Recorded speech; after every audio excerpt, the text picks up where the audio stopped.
Fantastic for first steps റിലീസായി. ഈ cinema success ആകുകയാണ് എന്നുണ്ടെങ്കിൽ, അതായത് പ്രീമിയറൊക്കെ കണ്ടവർ കിടിലൻ സിനിമയാണ്, ഒരു ലൈവ് ആക്ഷൻ ഇൻക്രെഡിബിൾസ് ആണ് എന്നൊക്കെയാണ് പറയുന്നത്.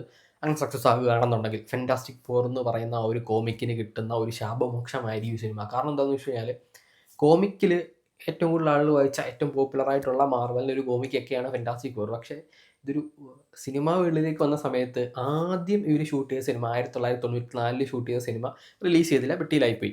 അത് കഴിഞ്ഞിട്ട് 2005 പറയുന്ന 20 ഫോക്സ് ഒരു സിനിമ പ്രൊഡ്യൂസ് ചെയ്യുന്നു. ആ സിനിമ ഈ പറയുന്നത് പോലെ ആ ഒരു ഒറിജിനൽ സിനിമയൊക്കെ ആയിരുന്നെങ്കിൽ പറയുന്നത് പോലെ ഒരു സക്സസ് ഒന്നും പറയാൻ പറ്റില്ല. പക്ഷെ നമ്മളുടെയൊക്കെ ചൈൽഡ്ഹുഡ് ഫേവറേറ്റ് ആണ് ഈ ഒരു ഫാന്റാസ്റ്റിക് ഫോർ എന്ന സിനിമ. അത് കഴിഞ്ഞിട്ട് ഇതിൻ്റെ ഒരു സീക്വൽ 2007 റിലീസ് ചെയ്യുന്നു.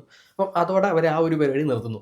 അത് കഴിഞ്ഞിട്ട് ഇതേ സെയിം 20 ഫോക്സ് 2015 അടുത്തൊരു റീബൂട്ട് കൊണ്ടുവരുന്നു. അതായത് ഒരു ഒറിജിനൽ സിനിമ തന്നെ എൻ്റയർ കാസ്റ്റിനെ ചേഞ്ച് ചെയ്തിട്ട്, സത്യം പറഞ്ഞാൽ 2005 ഇറങ്ങിയ സിനിമയുടെ ഒരു ഡൗൺ ഗ്രേഡ് ആണ് 2015 ഇറങ്ങിയെന്ന് പറയാം. കാരണം ഭയങ്കര വൃത്തികെട്ട സ്ക്രിപ്റ്റിങ്, കാസ്റ്റിംഗ് പോരായിരുന്നു, ഗ്രാഫിക്സ് പോരായിരുന്നു, മൊത്തത്തിലൊരു ശോകം സിനിമ. അങ്ങനെ 2015 കൂടി ഇവർ ഫാന്റാസ്റ്റിക് ഫോർ എന്ന് പറയുന്ന ഒരു പരിപാടി നിർത്തുന്നു.